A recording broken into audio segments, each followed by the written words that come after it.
Assalamualaikum warahmatullahi wabarakatuh. Nama saya Sindroti Lasena. Di sini saya akan mempresentasikan hasil materi saya yang berjudul Analisis SWOT dan Implementasinya dalam Manajemen Pendidikan. Di sini ada SWOT adalah perangkat umum yang didesain dan digunakan sebagai langkah awal dalam proses pengambilan keputusan dan perencanaan strategi dalam berbagai tahapan. Menurut Burhanuddin tahun 2005, model analisis SWOT bisa dianggap sebagai sebuah metode analisa yang paling dasar, yang berguna untuk melihat suatu topik atau permasalahan dari 4 sisi yang berbeda. Berikut ini ada definisi tentang elemen SWOT. Yang pertama ada strength atau kekuatan, faktor internal atau dalam yang cenderung memiliki efek positif atau mampu untuk mencapai tujuan suatu lembaga pendidikan.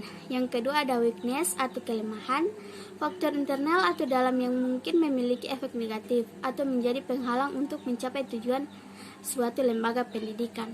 Yang ketiga ada opportunity atau peluang, faktor eksternal atau luar yang cenderung memiliki efek positif pada pencapaian atau tujuan sekolah atau tujuan yang sebelumnya tidak dipertimbangkan.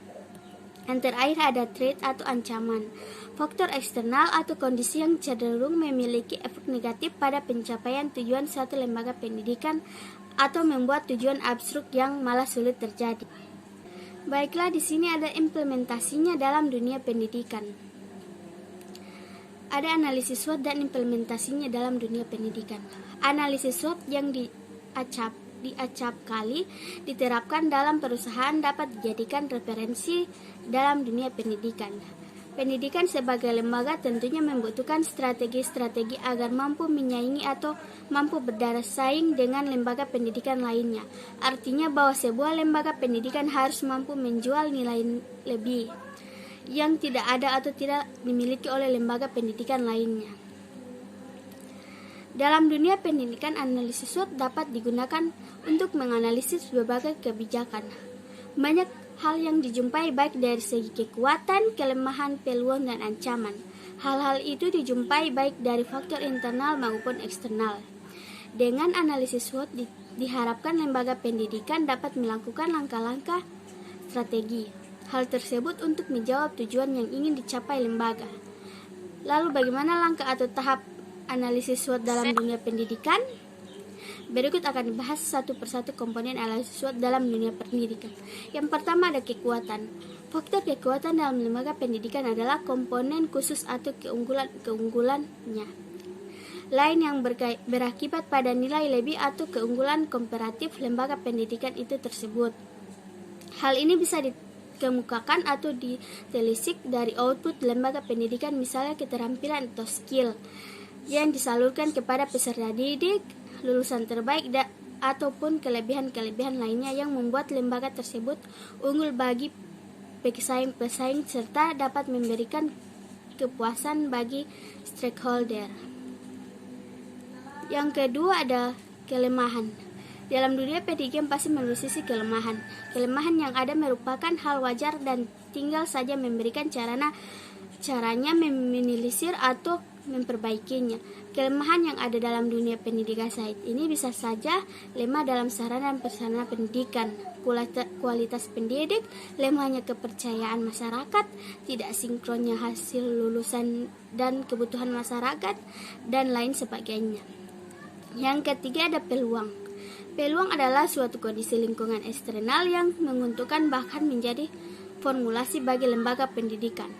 Formulasi lingkungan misalnya kecenderungan penting yang terjadi di kalangan peserta didik, identifikasi suatu layanan pendidikan yang belum mendapat perhatian, perubahan dalam keadaan pesaing, dan hubungan dengan pengguna atau pelanggan, dan lain sebagainya.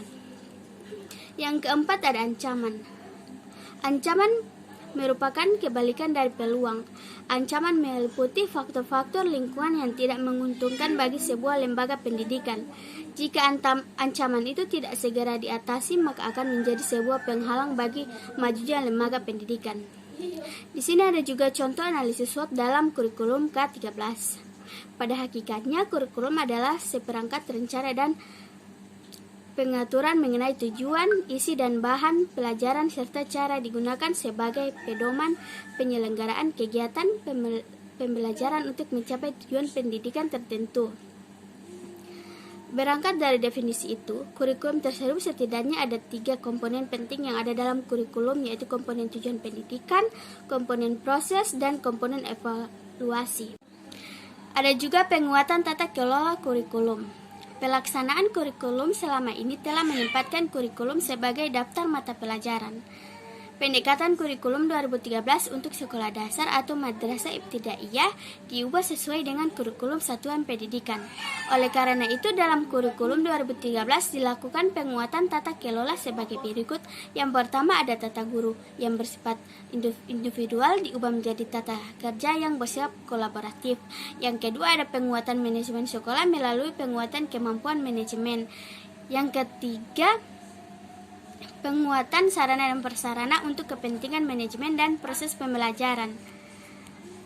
Baiklah, itulah hasil presentasi dari saya. Bila ada kata, mohon maaf. Wassalamualaikum warahmatullahi wabarakatuh.